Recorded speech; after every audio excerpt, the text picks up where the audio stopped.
이것보다 더 중요한 체중 조절 원리가 있구나, 더 많은 체중 감량이 일어나는 것을 발견하였는데요. 효과가 더 좋아지게 된 그 중요한 이유 중에 하나가 여기서 우리가 중요한 것을 알 수가 있는데요.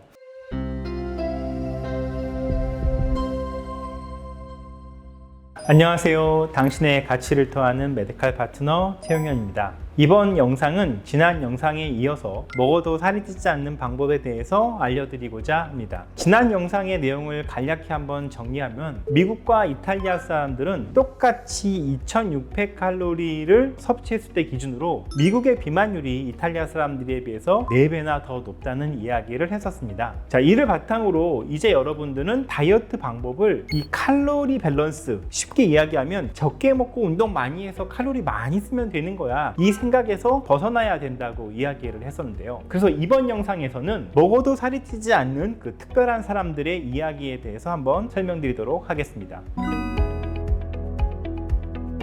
미국과 이탈리아 사람들의 비만율 차이가 이상하구나 라고 생각하는 그 근본 이유가 무엇이냐면 바로 이 칼로리라는 것이 체중을 조절하는 건데 왜 이렇게 차이가 나는 거지? 이렇게 생각하기 때문입니다. 그래서 이것을 이해하기 위해서는 칼로리 밸런스란 이 개념을 버려야 이 현상을 우리가 이해할 수가 있겠는데요. 칼로리 밸런스는 체중을 조절하는 중요한 원리이기는 하지만 이것보다 더 중요한 체중 조절 원리가 있구나, 이렇게 생각해야 합니다.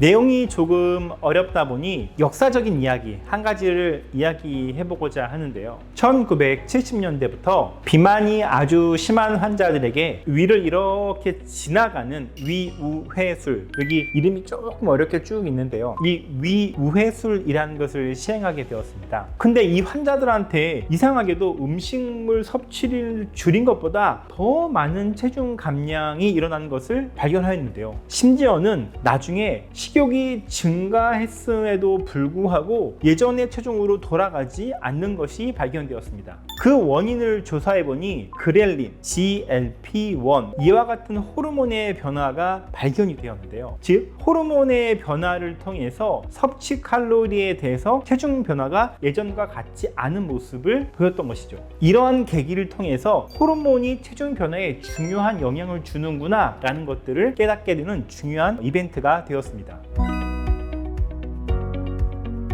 네, 맞습니다. 수술로 위가 작아지고 음식물 섭취가 줄어들기 때문에 우리가 살이 빠진다, 이렇게 생각을 했었는데 예상보다 수술의 효과가 훨씬 더 좋았고 효과가 더 좋아지게 된 그 중요한 이유 중에 하나가 바로 이 호르몬이었던 것이죠.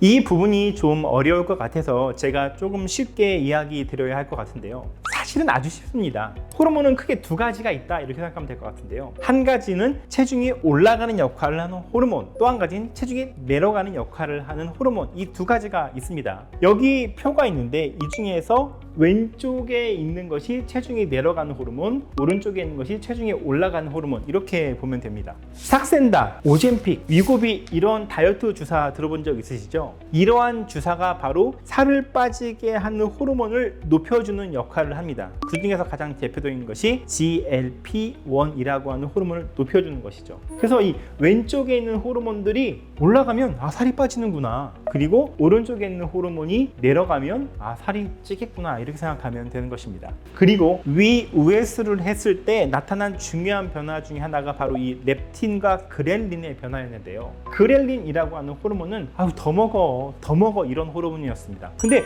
더 먹어 호르몬이 이 수술을 통해서 뚝 떨어지는 것이었죠. 그러면 렙틴은 원래 그만 먹어 호르몬이거든요. 그러면 그만 먹어 호르몬은 우리가 얼핏 생각하기에 올라갈 것 같죠. 근데 이 수술을 통해서 렙틴이라는 호르몬은 오히려 떨어지는 모습을 보였습니다. 여기서 우리가 중요한 것을 알 수가 있는데요. 위우회술을 통해서 렙틴 호르몬이 없어도 우리가 식욕을 조절할 수 있는 상태까지 우리의 큰 호르몬 변화가 일어났던 것입니다. 그 이유는 무엇이었냐면 체중에 영향을 주는 이러한 여러 가지 호르몬이 개별적으로 작동하는 것이 아니라 우리 머리 머리에 있는 시상하부라고 하는 곳에서 이 호르몬을 통합해서 나의 식욕과 체중, 대사량을 통합적으로 관리해 주었기 때문이죠. 자, 오늘 영상의 시작 부분에서 제가 먹어도 살이 찌지 않는 사람들의 이유에 대해서 한번 이야기 드리기로 했는데요. 이 영상을 보고 나면 그러면 나도 수술을 하라는 뜻인가? 이렇게 생각하시는 분들이 있을 것 같아요. 아닙니다. 제가 앞으로 수술하지 않고도 다이어트 호르몬을 높이는 방법, 그리고 우리의 시상하부에서 이 다이어트에 관련된 호르몬들을 잘 관리하는 원리를 영상을 통해서 다시 한번 쉽게 설명드리도록 하겠습니다. 구독, 좋아요 부탁드립니다.